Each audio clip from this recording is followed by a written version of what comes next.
as we come marching, marching in the beauty of the day.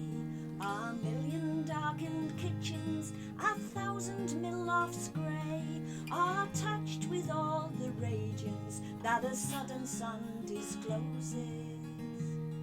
For the people hear us singing, bread and roses, bread and roses.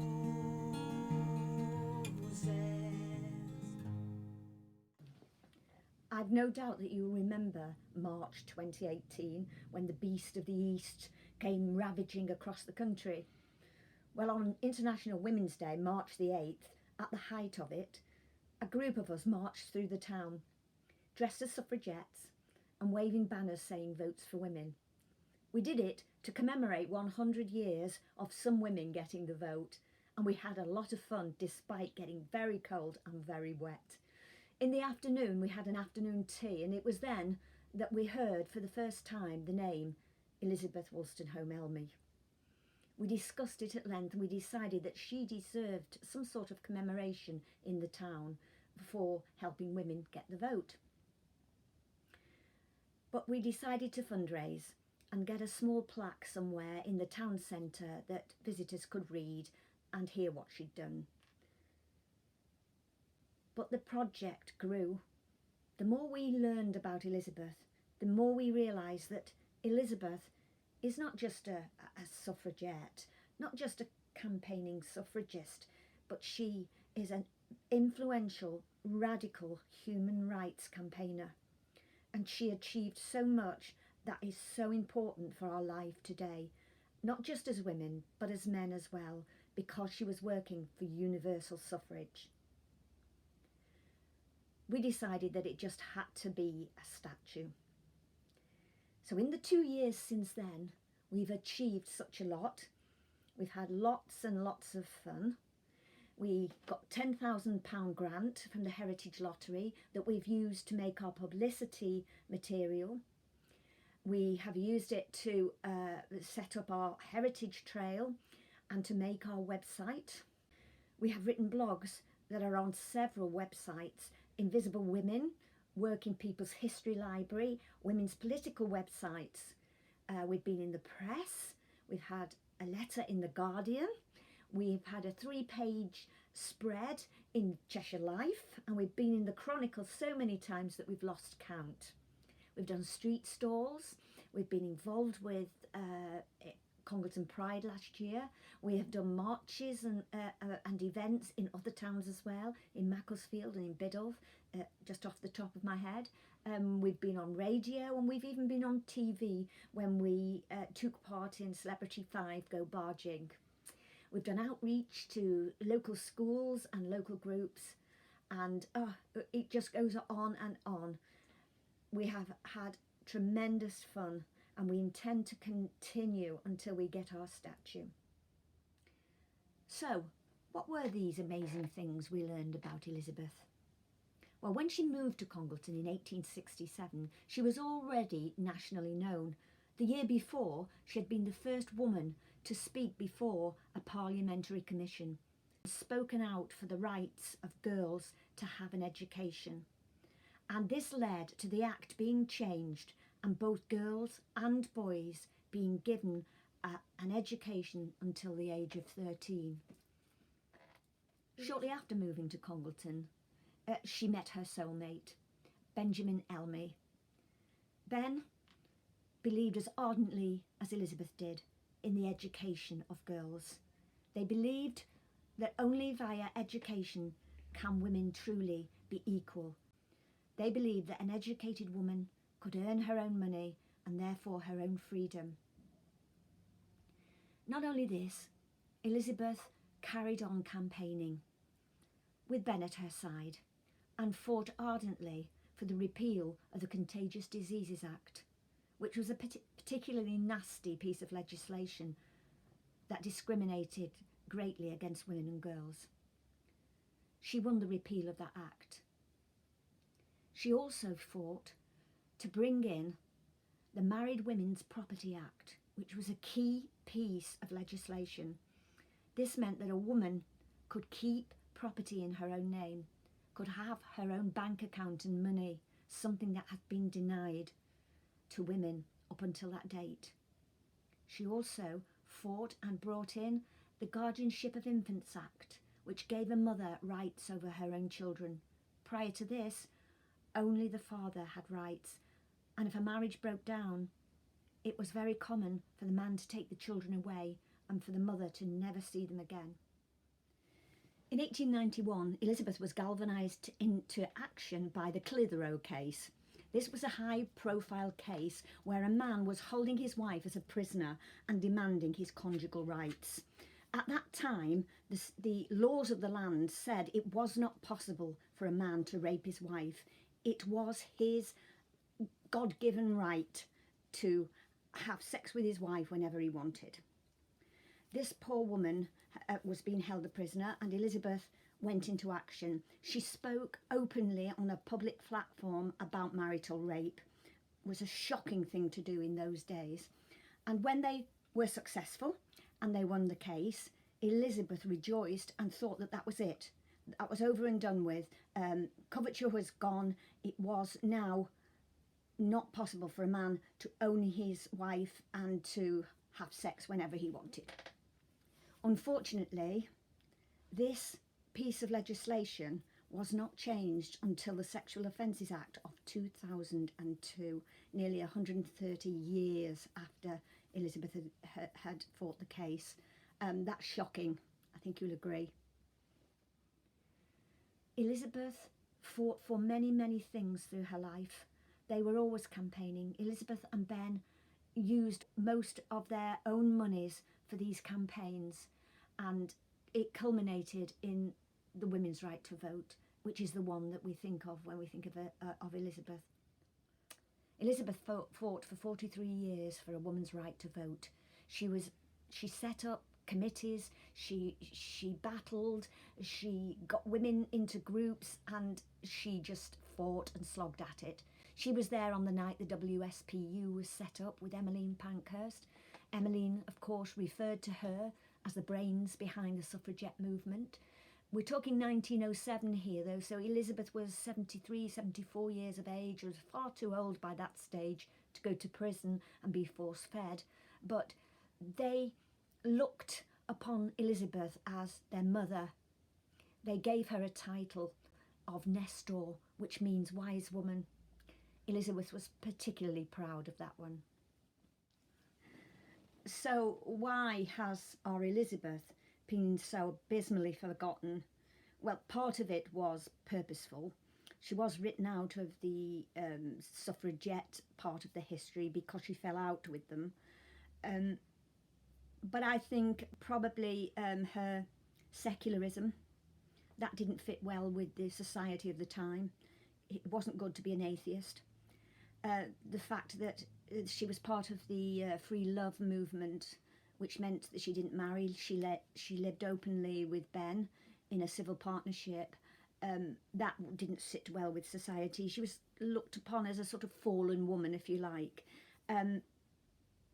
I think as well, had she had grandchildren, if her son Frank had had children, there would have been a line of dissent there, and they would have been shouting for their grandmother, you know, to talk about her and put her back where she should be.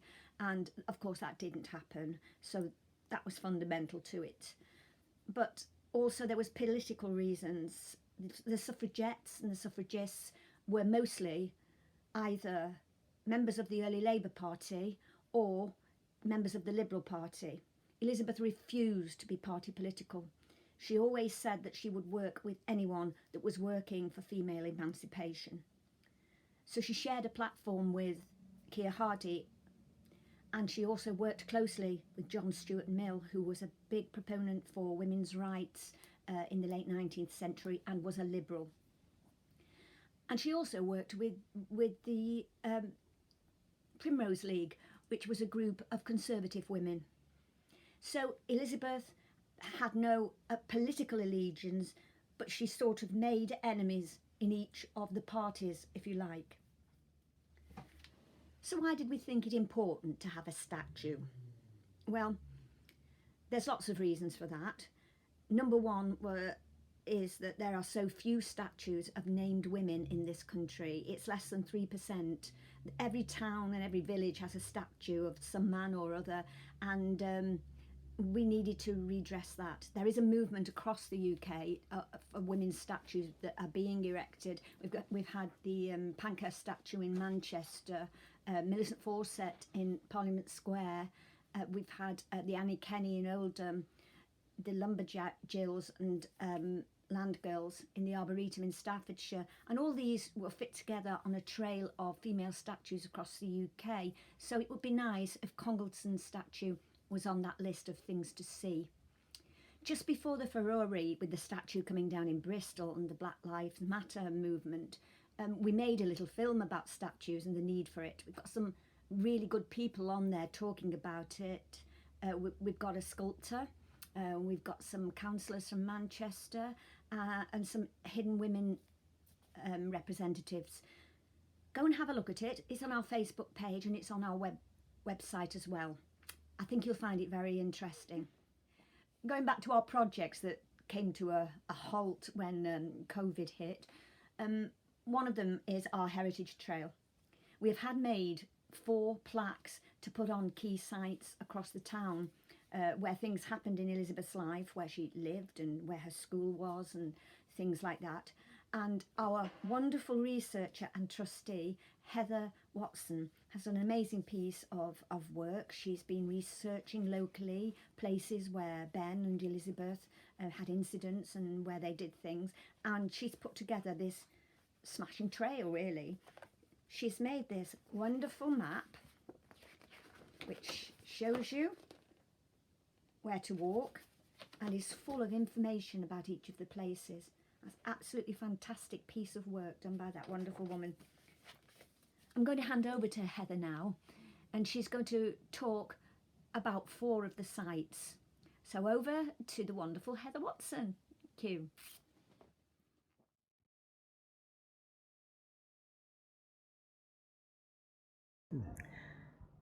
Albion Mill stood on Havana Street, just 5 minutes' walk from the Elmys' home on Buxton Road.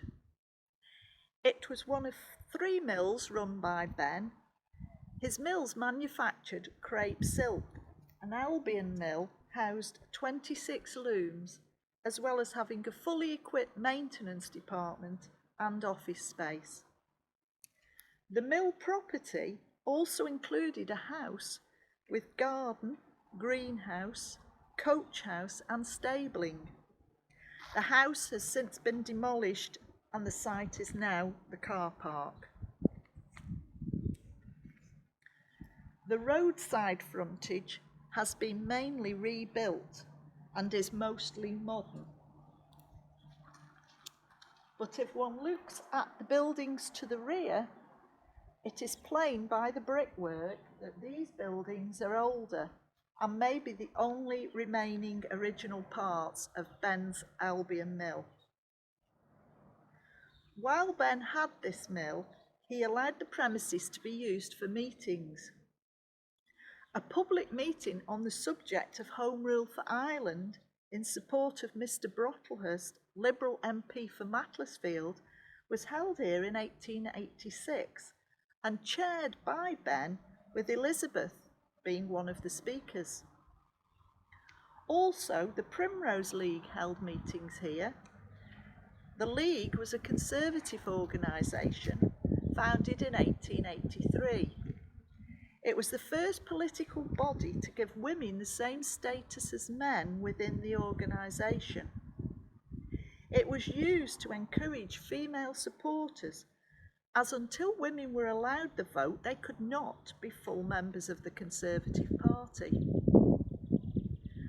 As the textile industry was hit by the Free Trade Agreement, most mills in Congleton were struggling, and Ben sold the contents of the mill and Albion Mill itself in 1890.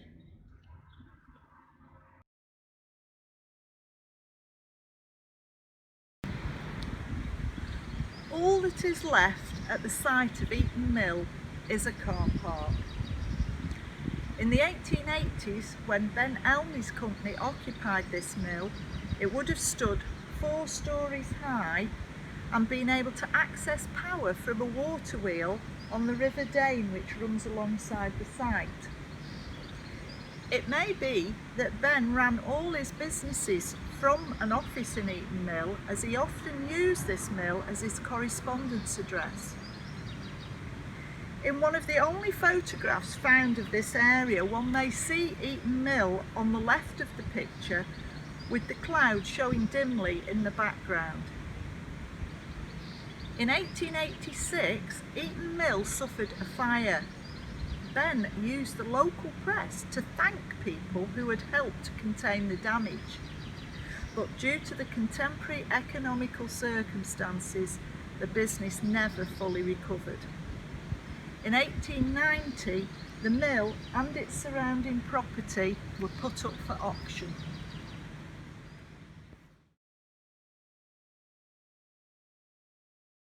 The Condleton Cooperative Society had premises on both sides of Mill Street. On the west side was a 3-storey building with shops and offices below and a public lecture room and reading room on the top floor. Here in December 1893, Elizabeth gave a talk on Alfred Lord Tennyson to an audience of 350 to 400 people.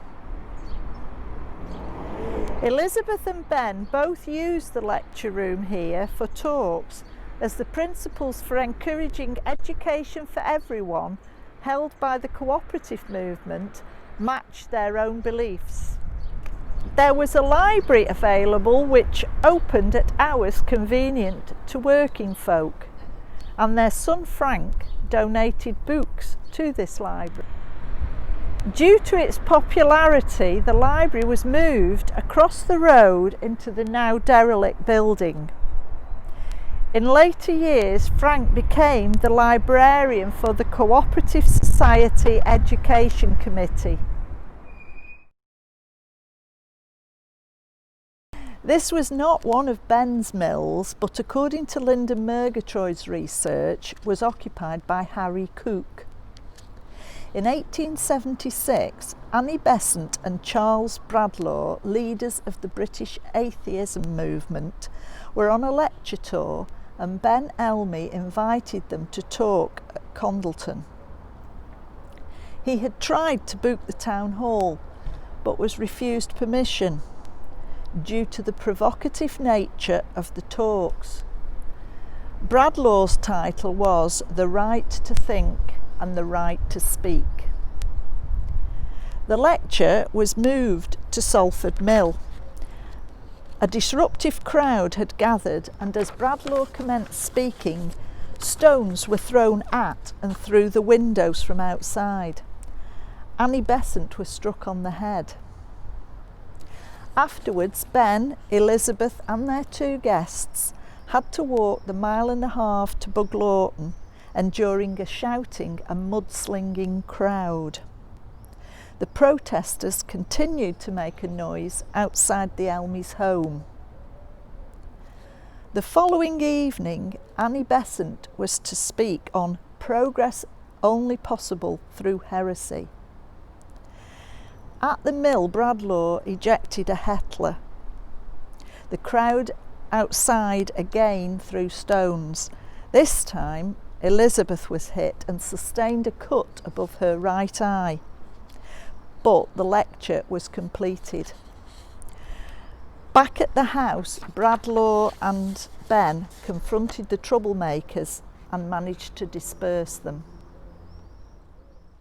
Thank you very much for that, Heather. That is fascinating. We walk past these places every day and we don't know what's gone on there. Thank you. Dr. Maureen Wright, our wonderful patron and writer of Elizabeth's biography, sent me a quote last year that she had found in her research. It's from the WSPU's paper, Votes for Women, and it's dated the 9th of September 1910, and it really inspired me because it says this: "If the women of England ever realise what they owe to Mrs. Elmy, they will put up to her memory a national monument. And that's what we're hoping to do here in Congleton. As we come marching, marching, unnumbered women dead go crying through our singing their ancient call for bread. Small art and love and beauty, their trudging spirits new. Yes, it is bread we fight for, but we fight for roses too. As we come marching, marching, we bring the greater days. For the rising of the women means the rising of the race. No more the drudge and idler tend the toil where one reposes, but a sharing of life's glories, bread and roses, bread and roses, bread and roses, bread and roses.